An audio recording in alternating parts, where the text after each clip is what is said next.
वृंदावन के एक संत थे। वह बिहारी जी के अनन्य भक्त थे। वह रोज बिहारी जी के दर्शन करने जाते और वृंदावन धाम की परिक्रमा किया करते थे। वे हमेशा खुश रहते थे और पूरा दिन भक्ति में बिताते थे। एक दिन वह रोज की तरह वृंदावन धाम की परिक्रमा कर रहे थे तो उन्होंने रास्ते में एक तोता देखा। उन्होंने सोचा जरूर इसका मालिक आसपास होगा, लेकिन आसपास उन्हें कोई दिखाई नहीं दिया। तो वो तोते के पास गए। जैसे ही तोते के पास गए तो देखा वो बहुत ज़ोर ज़ोर से सांसें ले रहा था।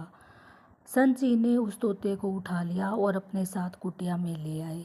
तोता थोड़ा बीमार सा लग रहा था। संत जी ने उसे पानी पिलाया और उसकी देखरेख एक बच्चे की तरह की। 2-3 दिन में ही तोता एकदम स्वस्थ हो गया। संत जी ने उसे भी अपने साथ भक्ति मार्ग में लगा लिया और उसे बहुत सारे गीता के श्लोक याद करा दिए।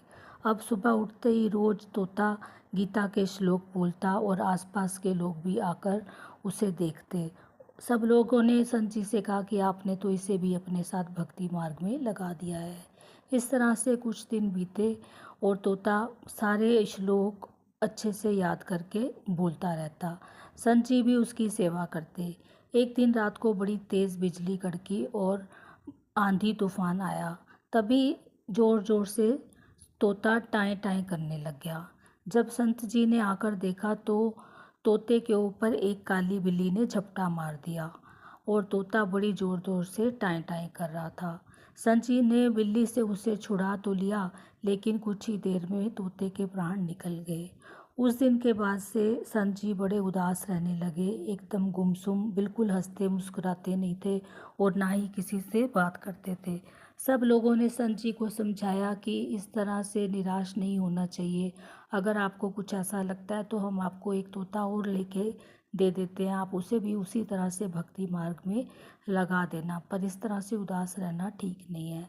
तब संत जी ने कहा कि मैं तोते के लिए उदास नहीं हूँ। मैं ये सोच रहा हूँ कि मैंने तोते को इतने सारे गीता के श्लोक याद दिलाए और वो सारा दिन उसको बिना किसी ब्रेक के बोलता रहता था, लेकिन जब बिल्ली ने उसके ऊपर झपटा मारा तो उसने श्लोक बोलने की बजाय टाएं टाएं कर दी। मुझे भी अब यही चिंता सताती है कि मैंने सारा जीवन भक्ति मार्ग में लगाया, लेकिन जब यमराज मुझ पे हमला करेंगे तो मैं श्लोक ना भूल जाऊं, भगवान का नाम लेना ना भूल जाऊं। तो इसलिए हमें भक्ति कंठस्थ तक नहीं बल्कि आत्मा तक करनी चाहिए, ताकि जब हमारी मृत्यु हमारे सामने हो तो हम डरे नहीं, हमें कोई भय ना हो और हम तब भी भगवान का नाम बड़ी श्रद्धा से लें। So this was a very small story of today. I hope you would like it.